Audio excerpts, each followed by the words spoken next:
This is really incredible. Thank you, Clement. You're my number one. You're my number one director, friend. Thank you to Cameron Bailey and everyone at TIFF. Thank you, everyone in this room.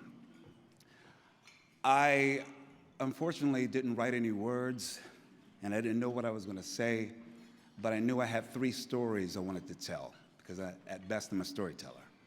And one just occurred to me while I saw this man in the room. So we'll see how that story goes. But I started out in the circus. Can you believe it? I started out in San Francisco in the early 90s with a company called Make a Circus. And we would set it up and take it down and tour all over California, and it was a political children's circus, because it's San Francisco, of course. And I juggled, and I did 6 feet stilt walking, and I was a clown. And I was taught by some of the most major clowns on this planet. And they taught me to keep the heart of a clown, and to always lead with the heart of a clown, which is vulnerable, and it's open, and it's willing to make mistakes, and it's willing to try and fail and try again. So I learned that early on in my career, in my early 20s. And then as I was a struggling artist in San Francisco, at one time I called my mom, and I was just complaining like all you young actors do, right? We all do. And I was like, Mom, yeah, I'm not booking this, I'm not this, I'm not that, I'm not that. And she says, you know what? Is there somewhere you can volunteer? And I was like, what, why? She said, I think you need to do something that's not about yourself.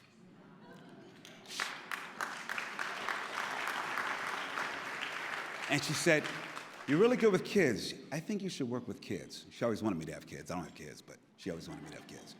And so I found a job as an after-school program teacher. It was for free. It wasn't a job, but it was volunteering after school. And I would take kids swimming, and I would do their homework with them, and I would make sure that their parents picked them up, et cetera, make sure they ate. And I understood what she wanted me to do. She wanted me to add service into my life.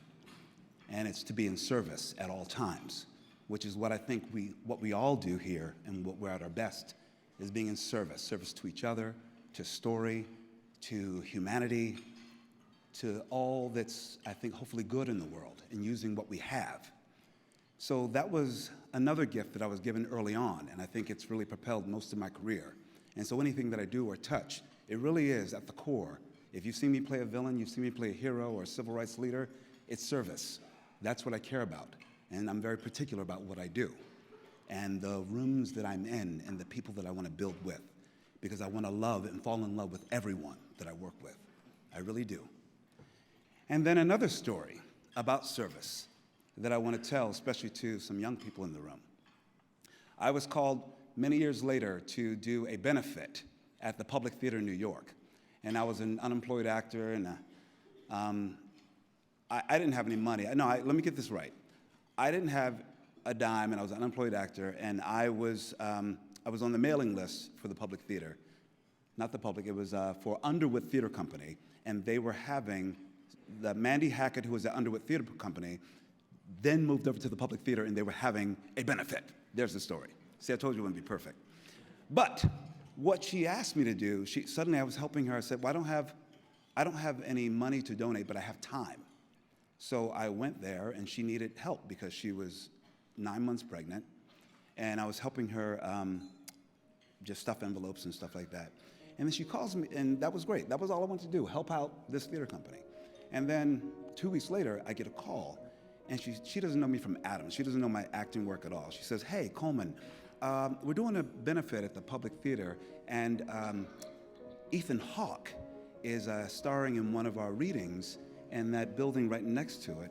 And there's a role, there's like one line.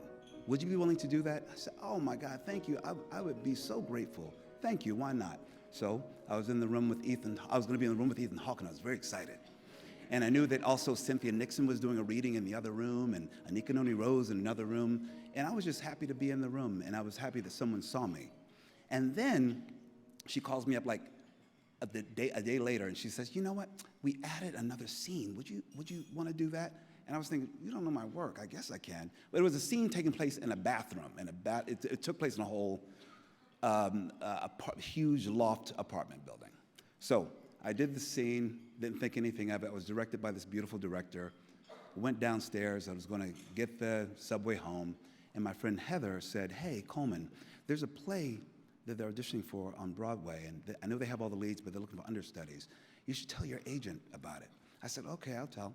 And I did. And my agent said, oh, well, you know what? They're only seeing people that the director worked with. And I said, oh, okay, who's the director? Oh, that director is named Lee. And I was like, Lee? I work with Lee. Is it the same Lee? She was like, yeah, it's the same Lee. So I said, well, I just worked with her last night and did this little scene in the bathroom. And Lee invited me to audition, and from that, from being in service, it led me to my first Broadway job.